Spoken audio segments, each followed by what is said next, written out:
huli ka! Di ba? Ayan ang sinasabi sa inyo, Gar. Makikinig kayo.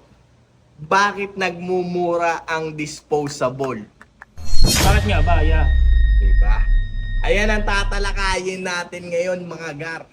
Hindi siya expired. Kasi ang disposable, guys, matagal siya bago ma-expired.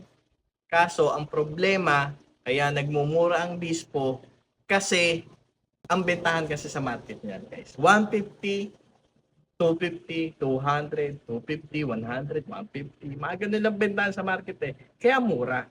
Pero, bakit siya ganun ang presyo? Unang-una, hindi siya expired.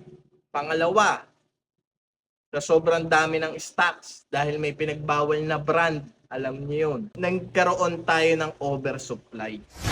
Ginawa nila, pinaubos na lang nila. Bilhin nyo na lang to kahit magkano, ganyan, ganito. Kaya mura yung bigay nila sa presyo. Oo, para maubos lang. Kaso, ang problema naman nun, pare, hagis dito, hagis doon, hagis dito, hagis doon. Pagbili mo sa online, or meet up, or sa tao, or kahit saan mo nabili, tapos sira. Palyado na yung device pagka ganun. Auto fire, leak. Kaso, pagbukas mo, yun nga, hindi na gumagana, hindi mo na mababalik sa binilihan mo. Oo, kagaya nung nabili ko, pagbukas ko, hindi nagpa-fire. Sabi, hindi na daw pwede ibalik. 70% bawal na ibalik. 30% yung mababait na seller, may mapapalitan nila, di ba? Dati, nung gumagamit ako ng disposable na ganong brand, ang sarap. Quality. Kaso, ang tabang. Bakit nga ba? Di ba? Ang tabang. Ayan ang sinasabi ko. Dahil sa oversupply, ayan na naman tayo, natambak yung mga stocks doon. Sobrang tagal. Ngayon, siguro, yung baka warehouse nila ay mainit, nag-evaporate ng mga ganitong juice.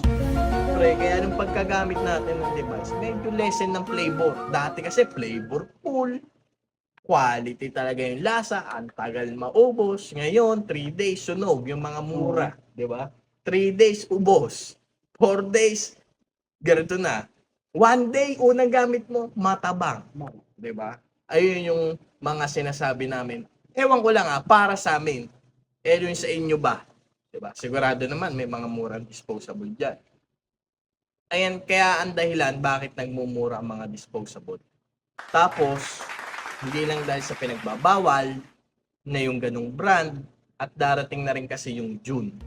Ano bang meron sa June?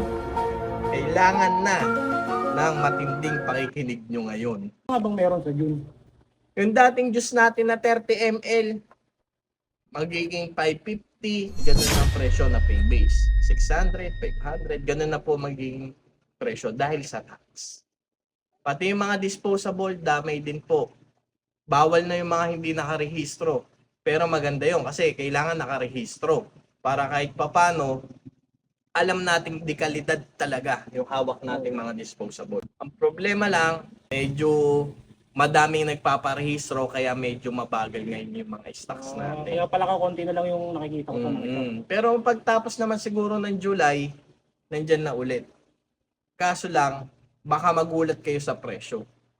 Ang mangyayari sa disposable, magiging presyo na siguro niya 650, 700, 750, mga ganun na. Tapos mga pre-base, kailangan na po kasi natin ng tax. Pero maganda yon, at least legal tayo. At yung mga device natin, yung mga product natin, mga hardware, mga mods, variable, kailangan na po ng ICC sticker. Parang ganun eh. Kailangan na po ng ganun. Sigurado may dagdag na bayad na naman yun. Pero sabi ko nga, at least dekalidad yung mga gamit, yung mga binibenta natin, yung mga ginagamit natin, dekalidad. Kaya alam nyo na guys, kaya nagmura mga dispo kasi oversupply, yung iba tumabang na sa sobrang katagalan. Kaya pinapaubos na lang nila. Sana may natutunan kayo dito sa video na to. Kaya let's go.